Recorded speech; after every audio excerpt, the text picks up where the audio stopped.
Now, at the end of the last year, the number of referrals for specialist NHS mental health care reached a record high in England. The Royal College of Psychiatrists says that the pandemic has led to unprecedented demand and backlogs, and services are struggling to keep up. My next guest knows firsthand the impact your mental health can have on your life. Actress and patron of Sane, Denise Welch, has made the brave and inspirational decision to share her story and raise awareness of depression. And I'm pleased to say that Denise joins me now from Los Angeles. Denise, thank you so much for joining me. It's lovely to talk to you. Firstly, talk to me about your story and how, I just want to get a sort of idea about who you are and sort of your journey. And a lot of people they see you a lot on TV, but they don't know much about you. So, tell us a little bit about you, kind of where you grew up, what your life has been like. Okay, I'll try and praise it a bit because I too tend to go on. So basically I was born in the northeast of England. I had a very, very happy childhood because a lot of people, Nana, when people go on to develop clinical depression or major depressive disorder, often try to relate it to some childhood trauma. And that is actually not the case in many, many cases. Obviously it is some. Everyone has a different story. So I lived a very happy, very normal childhood. Well, apart from the fact that my father was a drag artist for a while, but, there you go. So I then went on. I had my first child when I was 31. I was then married to my ex-husband, Tim. We were in a very happy marriage, and I was delighted to be pregnant at 31 years old. I had a wonderful pregnancy. One of those pregnancies where people say you were blooming. My hair was great, my skin was great, my mood was great. And all my friends thought that I would literally go. They used to joke about me having a baby and going out to a nightclub 2 days later. Well, nothing could have been further from the truth.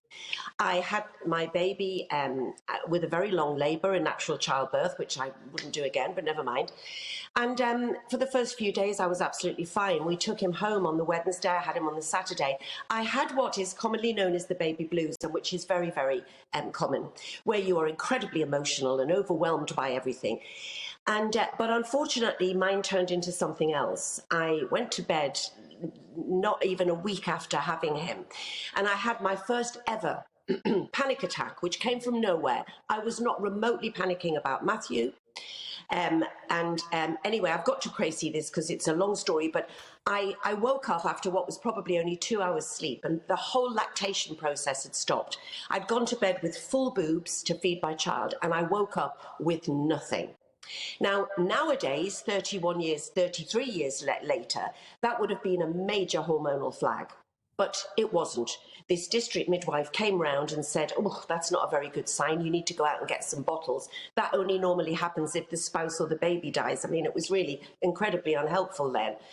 I was then plunged into a nightmare, a living hell, which is clinical depression. However it starts, its manifestation is hell. It's an isolating, crippling, lonely, frightening, often terminal illness. And if it wasn't for the love of my parents and my whole family, I don't know where I would be. Now, for many women watching this show who are pregnant, who may be pregnant or have just had a baby, the postnatal depression I had is not, the seriousness of it is not very common, and most people, even who have it that seriously, or indeed have puerperal psychosis, which I was on the verge of, will go on to make a complete recovery. But I just want to talk about the fact that some people don't. And so I, therefore, when I got well enough to see the light at the end of the tunnel, after about 18 months, I did a small article for my local newspaper, the Evening Chronicle in Newcastle. And I realised I was the first person on the telly to be talking about it. And Nana, I was hardly on the telly. I think I was filming Spender and Biker Grove. I'd had very much a theatre career up till then. So I was a sort of minor celebrity in the world. But in those days, programmes, those people as old as me will remember The Time, the Place, the Robert Kilroy Silk Show, all of those morning shows. And I was asked to go on and talk about depression. And I would have proper battles with trained psychologists who said that they would have been able to spot my illness. They wouldn't, not in my pregnancy. Anyway, it's led to a 33-year living with clinical depression. I am delighted to say that the unwelcome visitor, I call it, hasn't made an appearance at my door since 2019. I don't know why, it just hasn't. So every day that I feel normal is a good day for me.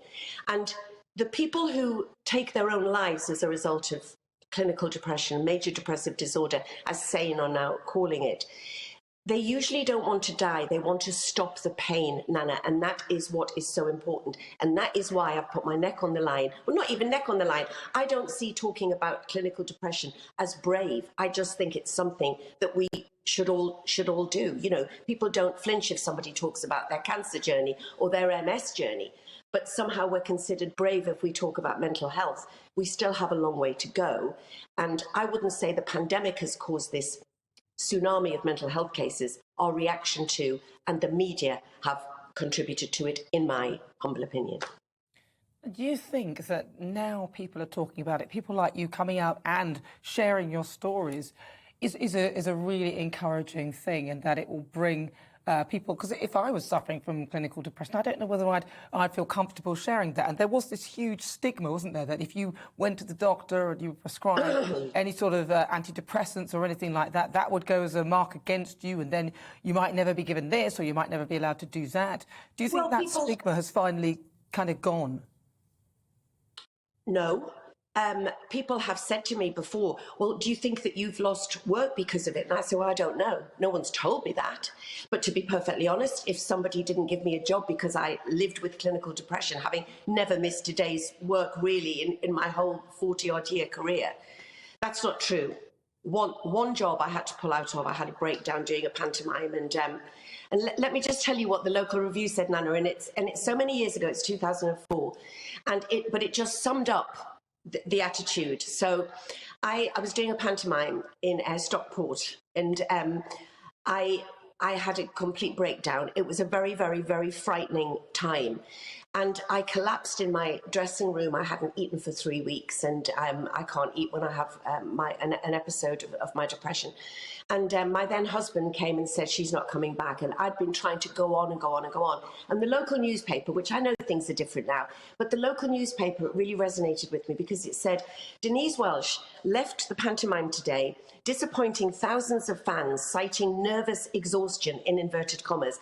However, Susie Snodgrass, that's not her name obviously, who had broken her wrist playing Snow White, went on to delight the fans despite her injury. And I just thought, wow, okay. We have moved on from then. What I would like to say about depression is, if you had somebody who was suffering from a horrendous illness, such as cancer, but they looked well, like my mum looked like when she had cancer. Many times she manifested as a woman who looked well. You wouldn't go up to that person in a bed and say, well, I mean, come on now, you've had this for a month. You want to get yourself out there. You look fine to me. We'll take you to the shops. We'll buy you a new dress, get your trainers on and go out for a bloody good walk. That's what they say to us. And it is the most crippling, isolating illness. And that's why we read the tragic headlines. And what's happened over the last 2 years is this.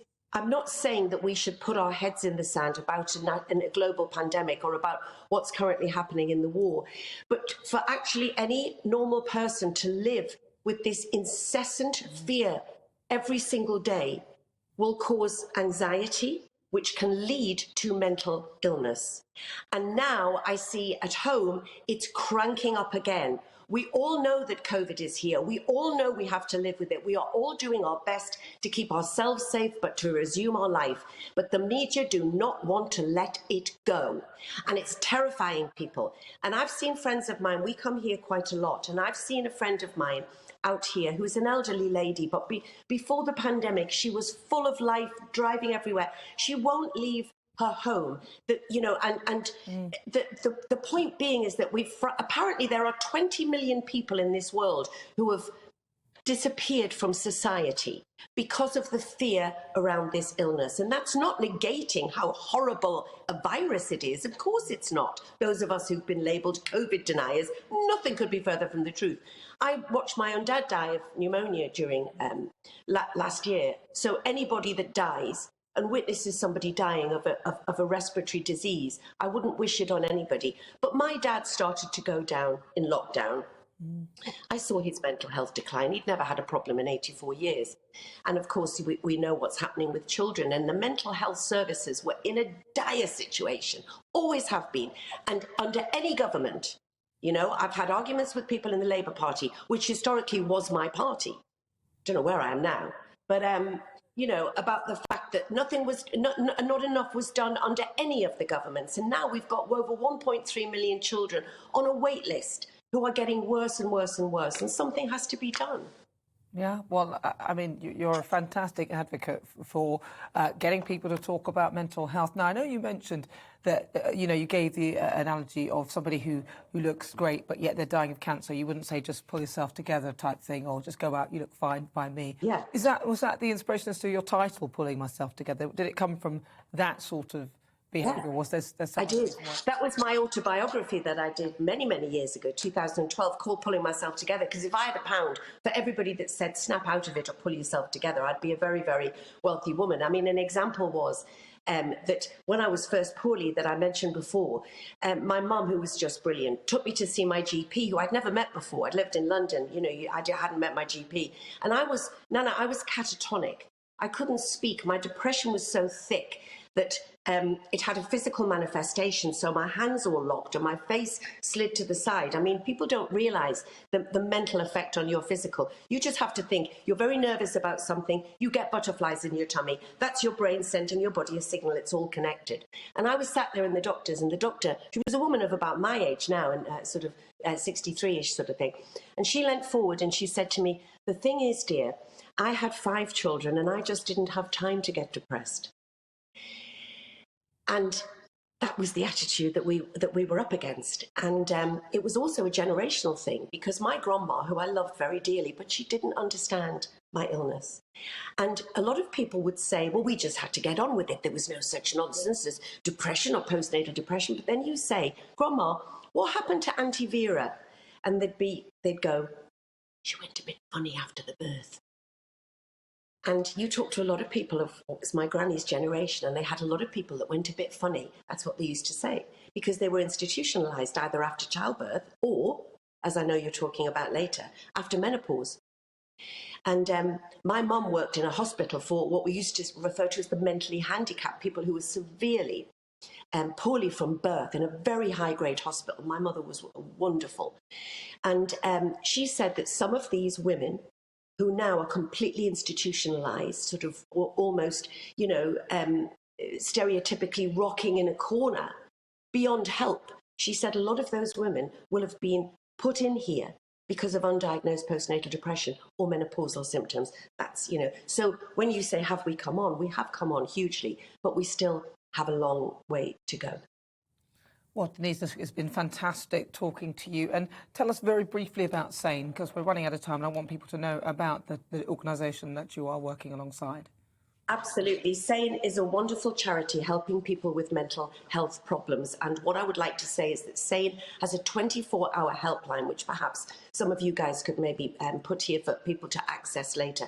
They will always get back to you. You can understand that Sane, the Samaritan's Mind, you know, the people on the phones are working 24/7 around the clock. But there is always somebody there to help you. And if you want any advice, if you want to talk to anyone, please contact Sane, because they will get back to you. They're marvellous. And we're going to do a new campaign called Breaking Depression, which is going to be about major depressive disorder, because there's a great difference between having a mental health issue and having mental illness. And we just want to try and persuade more people to listen and to look for. I am a huge advocate of antidepressants as well. They're not tranquilizers. So for some people, it's horses for courses. But I was able to see the light at the end of the tunnel. They don't make you better, but they can help you on your way. That's my opinion.